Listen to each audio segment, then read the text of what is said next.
Hey everybody, it's Vicky with Dementia with Grace. How's everybody doing today? I hope everybody's doing great. You may have noticed, if you watch my channel, that I have been absent for the last probably 6 weeks. And there's a reason for that. I had open heart surgery on April the 30th. I had to have open heart surgery and 3 bypasses. And you can see my lovely scar here. It goes about 8 inches. But listen, I'm proud of it. I'm proud of it. And I wanted to come back today in my re-maiden voyage onto YouTube to talk to you a little bit about what I learned being a patient. Because there are some very real things that I learned being a patient that I had not known before or had not known the extent of, and I think that it would be beneficial to you as a caregiver of a patient, a resident, a family member, whomever that you're taking care of. And I want to highlight some of the things that I learned in today's video. I'm sure that I will mention my open heart surgery again, but this will be the only video that I do that is based on that. And the rest of the videos will be specifically back on dementia caregiving and dementia behavior management. It's informative for your dementia caregiving. To me, it informed my practice, and so I just want to share it with you. So there's 5 things, that's 10, 5 things that I learned. Oh, my thing fell off. My microphone fell off. There we go. There are 5 things that I learned, I think. I can whittle it down to 5. There's been lots of learning in this process. But I want to talk about the 5 things that I feel are the most important. Number 1, I think when you are sick and when you are in the hospital specifically, especially with somebody with dementia, you need somebody with you at all times. Absolutely. Now that can be a family member, or it can be a paid caregiver. It can be, somebody from the church. I mean, it doesn't have to be somebody that knows your history inside and out, but it needs to be somebody that is that has a second set of eyes, that's taking notes, that understands the situation and the gravity of the situation. If you are sick enough to be in the hospital, you are sick enough to have somebody with you at all times. Now, I had always taught that, I had always believed that, but I firmly believe it now. I was in the hospital for 5 or 6 days before my surgery because I had to have a certain medicine out of my system before they could do the open heart surgery. And then I was there for 5 or 6 more days in recovery. All of that time, the whole time I was there, I was not completely to myself. They were giving me medicines to help calm me down. They were giving me medicines to help control the pain. They were giving me, all kinds of medicines that affected my cognition and my understanding and my ability to interact and take care of myself. That is absolutely the situation that you have when somebody is in the hospital and they have dementia. Their cognition is impaired. Their thinking skills are diminished. Even if they're in the early stages of dementia, being in an unfamiliar place, in an unfamiliar routine, in unfamiliar territory with unfamiliar faces, you are going to have a diminished cognition. Even if you're early stage 2, stage 3, where you would normally be able to interact with people in a robust way, that is going to be diminished. It was for me. And Phil never left my side. My sweet husband that many of you know. Many of you are my Facebook friends and y'all know Phil. Y'all have seen pictures of Phil on my Facebook page. He is my rock. He is my love. Emily was there. My daughter was there with me also. They took turns staying. Phil basically never left my side. He came home one night and Emily stayed that night. Anyway, somebody was there the whole time helping me navigate the process, making sure that I got my seizure medicines on board, making sure that, all of these, there's lots of moving parts when you come into a hospital. And I was in 3 hospitals. I went to one emergency room, I was transferred to another hospital, for my heart cath, and then when they decided they had to do the open heart surgery, I went to a third hospital. That's lots of moving parts and lots of opportunities for things to go wrong. Lots of opportunities for medicines to go missing. The information about the medicines, not the medicines themselves, but, I ended up getting double of one thing, that where at home I take it one time a day. There, some kind of way, the information got mixed up and I was taking it twice a day before I realized on the second day I was taking it twice a day. I'm like, hold on, I'm not scheduled for this twice a day. I caught that, but, it's basically, you just have to be aware of what's going on. Right now, go ahead, make sure that you have an updated list of your medications, your person's medications, and have it with you at all times. I keep mine in my billfold. I have a seizure disorder too, and so I could be somewhere, and I'm never alone, except when I'm in my home. If I'm outside of this house, I am with somebody. I don't drive. I have to be, with somebody. So there's always somebody with me. That might not be the case with your person, and they need to have something on their person that tells what their medicines are, what a contact person is, so they can get to their medicines or their list of medicines, that kind of thing. I'm just saying, I know now it is imperative to have a second person other than yourself or your person with dementia that knows what's going on, okay? Number 2, hallucinations feel absolutely real. Ask me how I know. After surgery, I was given a pain medicine that did not agree with me, and I hallucinated. And let me tell you, I have studied and witnessed and intervened and talked people down about hallucinations for 25 years. I had never witnessed, I had never experienced an hallucination until I had the hallucination I had at the hospital. It felt absolutely real. I thought it was absolutely happening. I had enough insight to know that it didn't make a lot of sense to me, but it felt so real. And I was alone. Phil had gone down to get some lunch. And I thought there was a picture on the wall of palm trees. And it looked to me like, and I'm only describing this because, number one, y'all know I believe in shaking hands with the truth. And I believe that this can help you. So I'm going to tell you exactly about my hallucination and how they treated it. They were marvelous. And how it felt to me and what we did about it. I saw, there was a picture on the wall of palm trees. I thought it was a man in that picture, and I thought he was talking to me. And he was telling me that he wanted to sell my fingernails. Now, I don't know what that means. It made no sense, but it felt so real to me. And I was telling him, you can't sell my fingernails because my fingernails belong to me, and they're mine. They're my fingernails, and you can't belong. I was having this conversation with this picture, totally by myself, nobody else in the room. So I called the nurse because I thought I need to report this man, because he seemed serious about selling my fingernails. And y'all, I'm telling you, it felt so real to me. So I got the nursing assistant came in there, and I said, I have something strange to tell you, but it's the truth. It really is the truth, but it's going to sound crazy. And he said, okay, tell me. And I said, that man in that picture right there, he is wanting to sell my fingernails. And he said, oh, okay, let's see. Which man? And I said, that man in that picture. And I pointed at that picture. And he said, well, let's get that covered up. He went and got a sheet. He covered up the picture. He got the nurse. The nurse came in. And I told her, I said, I know this sounds crazy, but there's a man in here and he's wanting to sell my fingernails. And she said, okay, I understand. That must feel so scary. And I said, it does. And I know he's serious. He means it. He's not joking. And she said, I know that must sound so scary. And I said, I kind of think it's not real, but I kind of think it is real. And she said, it's not real. You're believing that it's a hallucination, probably because of your pain medicine. This pain medicine sometimes makes people hallucinate. And I said, okay, well then we need to get rid of this pain medicine. And she said, that's my thoughts exactly. What I want to make perfectly clear to you is they didn't make fun of me. They didn't diminish my feelings. And she did exactly what I have always taught. She responded to my feeling about what my reality was. She didn't say, there's not a man in that picture. Nobody's trying to sell your fingernails. you are hallucinating. I mean, she wasn't, like that. She was, I know this feels real to you, and I know that is so scary, but it is, once I said, I think it could be real or it could be a hallucination. I don't know. And she said, let me tell you, let me put you at ease.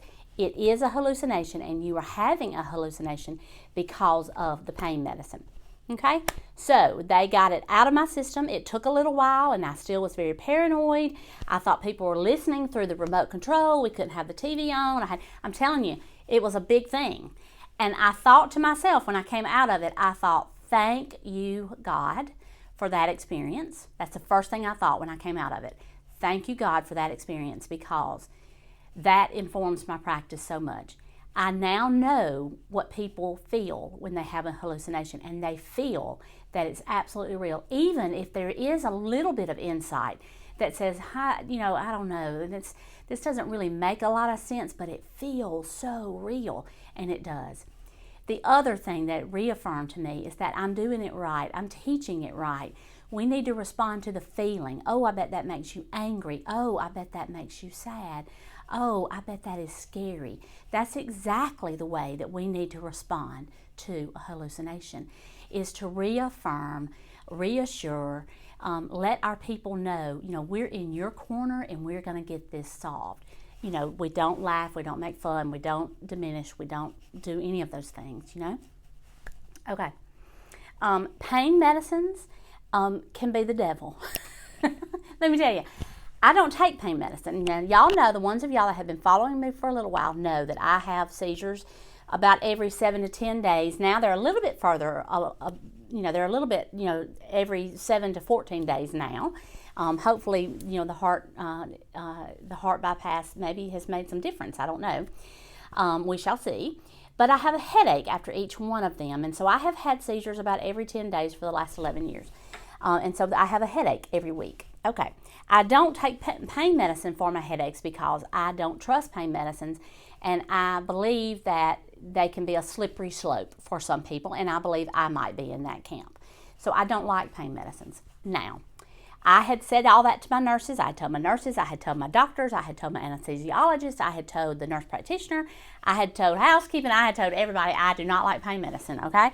When I came out of open heart surgery and I was on the trach, and I was, not the trach, but I was intubated and everything, and I was in so much pain, I was like, I will take 3 of the green ones, I'll take a blue one, I'll take whatever's in that bottle right there, give me something in my IV. I mean, I was ready for the pain medicine.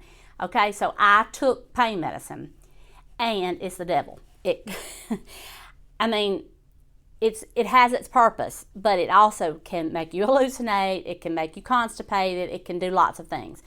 If you have to be on pain medicine, and I am still on a little bit of pain medicine every now and then because I still am hurting here and I'm hurting in my back, you need to be aware of what can happen with pain medicine. So whatever you're taking, or whatever your person with dementia is taking, just know that it can mess with your cognition, it can mess with your emotions, it can mess with your constitution. You can become absolutely constipated if you're going to be on a routine pain medicine for something, and it's a heavy duty pain medicine. I'm not talking about an Advil or a Tylenol or just a Mobic or something.